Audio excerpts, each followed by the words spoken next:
শোনেন শোনেন, আল্লাহ হালাই কোরআন পাঠাইছে নবীর উপরে। নবী হালায় সাহাবাগের মধ্যে বয়ান দিয়ে গেছে, এর লেগে আমরাও হালায় বয়ান দিয়ে যাইতেছি হালায়। আল্লাহ হালায় বয়ান দিয়া গেছে নবী গড়ে, নবী হালায় বয়ান দিয়া গেছে সাহাবি গড়ে, সাহাবি হালায় বয়ান দিয়া গেছে আমা গড়ে।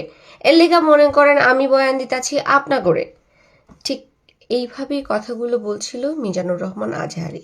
তিনি একটা ভরা মজলিসে আল্লাহকে কটাক্ষ করে এই ধরনের উক্তি ব্যবহার করে কথা বলছিলেন। এখন আমার কথা হচ্ছে, ভাই, একজন বাউল শিল্পী, তিনি ধর্ম বিষয়ে অনেক বেশি অভিজ্ঞ নাই হতে পারেন।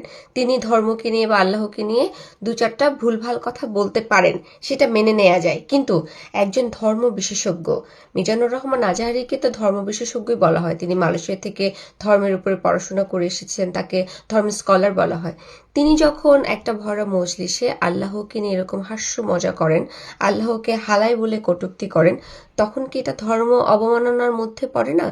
আমি শুধু জানতে চাই যে আপনারা কি শুধুমাত্র ব্যক্তি প্রতিহিংসা থেকে কিছু সংখ্যক মানুষের উপরে এই ব্লেমটা দিচ্ছেন যে এই লোকটা ধর্ম অবমাননা করেছে, তমুক ধর্ম অবমাননা করেছে, এটা বলে নিজেদের প্রতিহিংসাকে আপনারা জ্বালা মিটাচ্ছেন, নাকি আসলে আপনারা এই বিষয়ে সত্যি সত্যি সচেতন?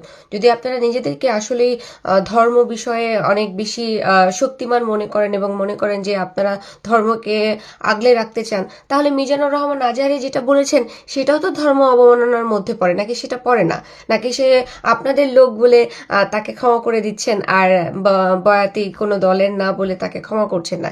সেদিন যদি ভরা মজলিসে আপনাদের পক্ষে দু চারটা কথা বলতো, তাহলে কি সেদিন সে মাপ পেয়ে যেত?